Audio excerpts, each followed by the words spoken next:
It's episode 97 of Delivering Marketing Joy. On this episode, we talk with Dave Ribble, and we go deep about networking.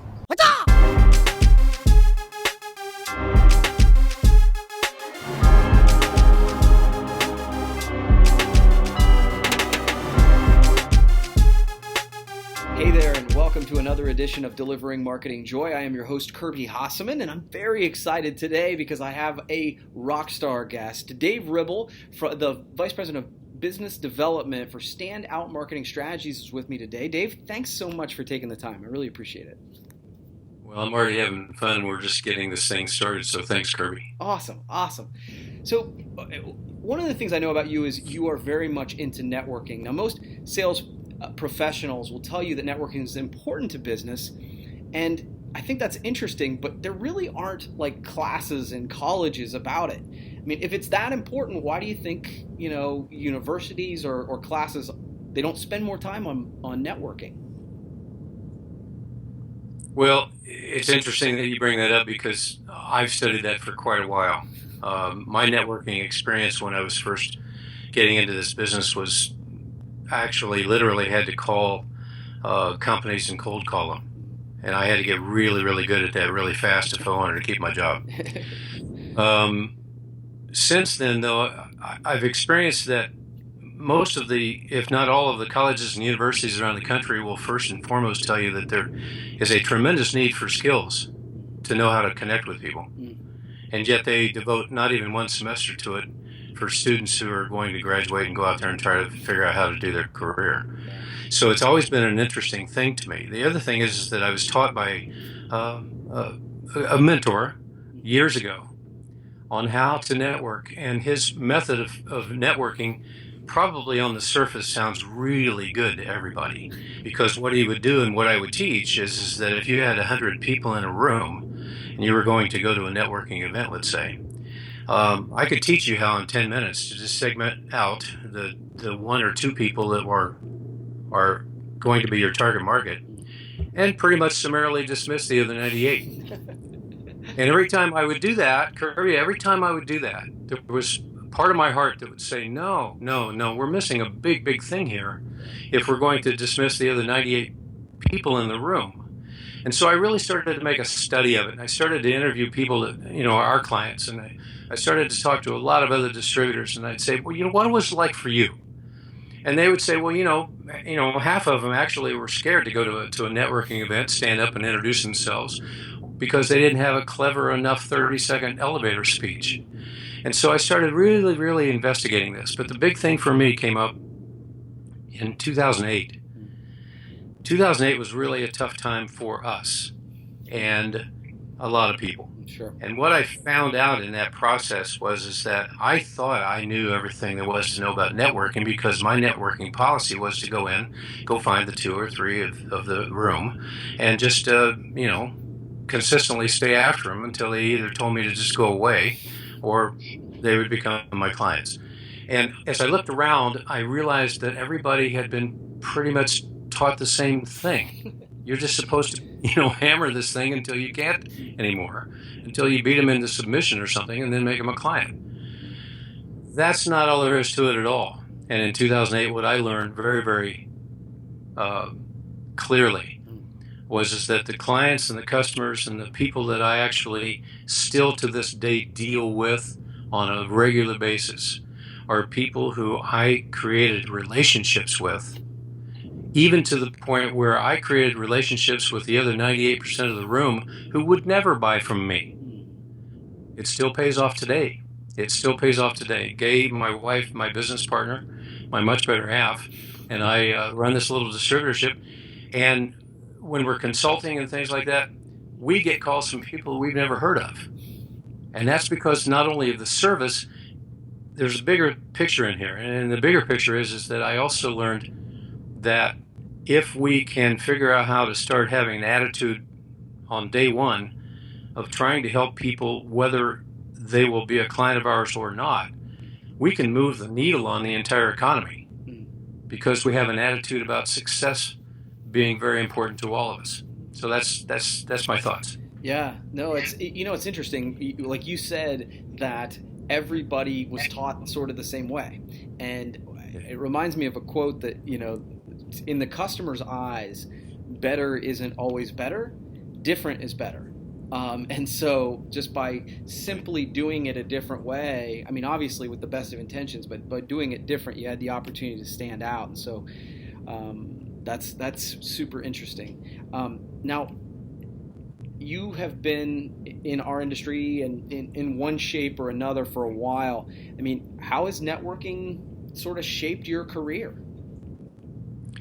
Well, I think what is important to remember is that the fact is that most of the clients we have are clients that have stayed with us for a long time and then referred other people to us.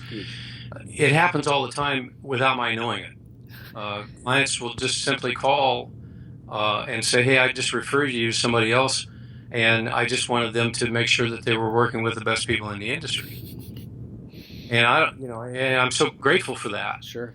But I'm also writing a book about it because I think that not only in the promotional products and marketing industry, but across the board, all of the people that your clients deal with, all of the people that everybody else's clients deal with, need this too. Yeah. And so what is this shape for me is that I'm writing a book. I'm almost finished publishing the book. And then I'm going to set up training for this, both for a specialized version of it for this industry.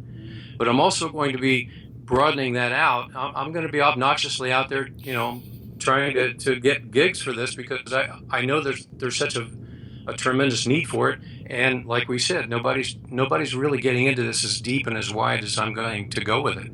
So what I've taken is everything I've learned. It's called the way of the conscientious connector. Conscientious meaning the operative word there. Yeah. But I'm taking all of that plus all the other stuff. All of the other stuff, there's a bonus in there of 26 different things you just need to know, including why you should shine your shoes. I mean, I know that that's silly, but it's not just to make sure your shoes are shined. It's to make sure that you're in the right mindset for putting on your best when you get there. And so I really go in pretty deep and wide on this thing.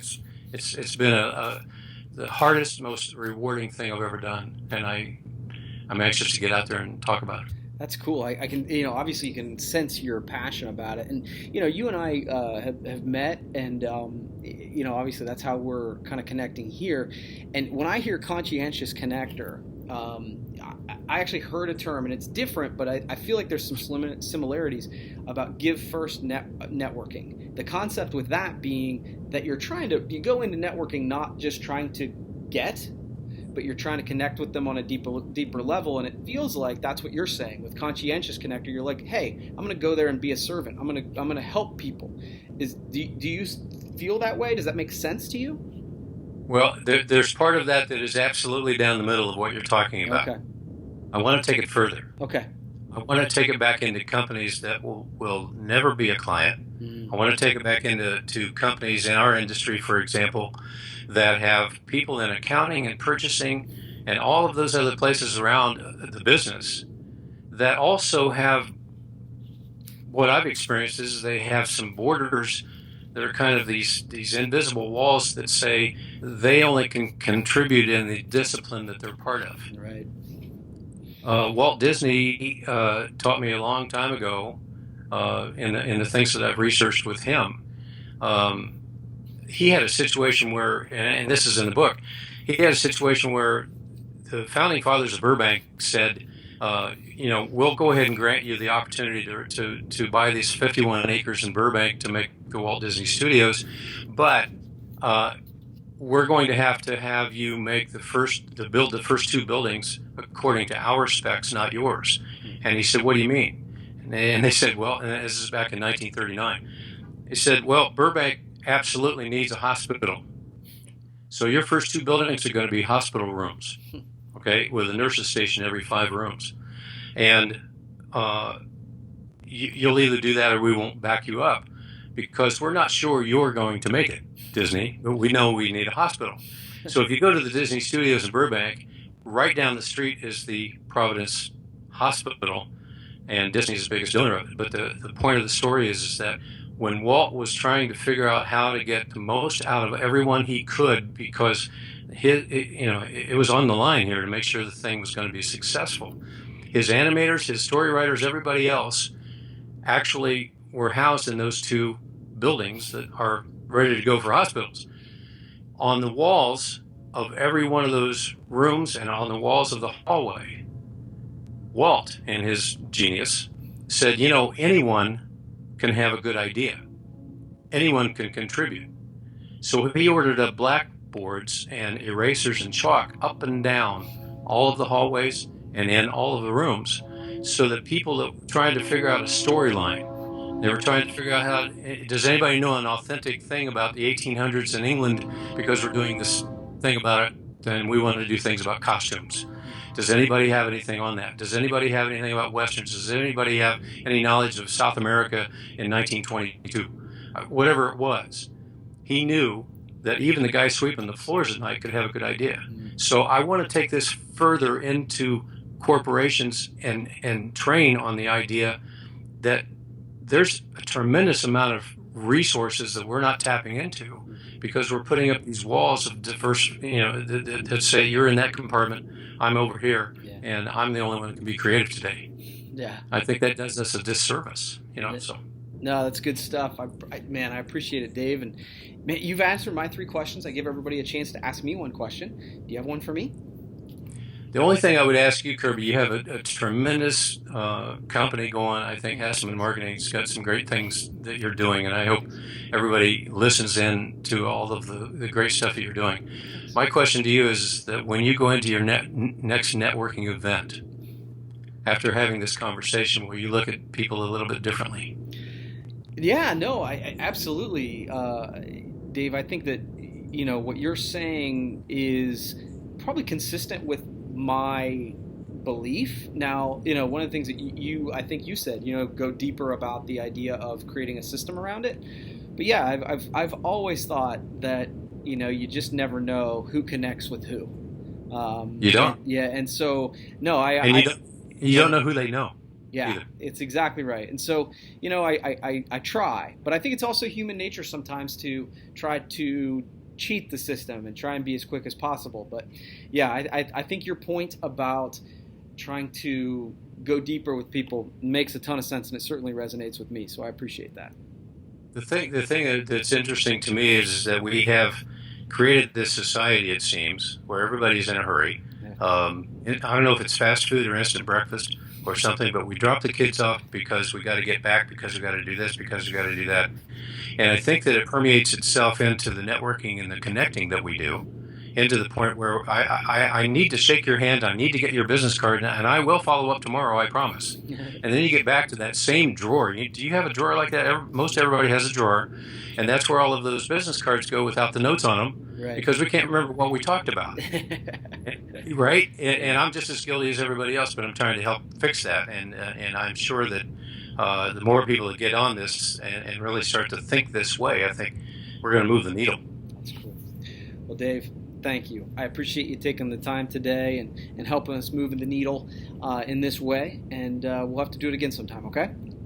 I appreciate it very much. Thanks so much. Absolutely. Now that wraps up this edition of Delivering Marketing Joy. We'll see you next time. Thanks for watching, but wait! Can you do me a favor? Please subscribe to my channel. If you haven't done it already, the way to do it's right over here.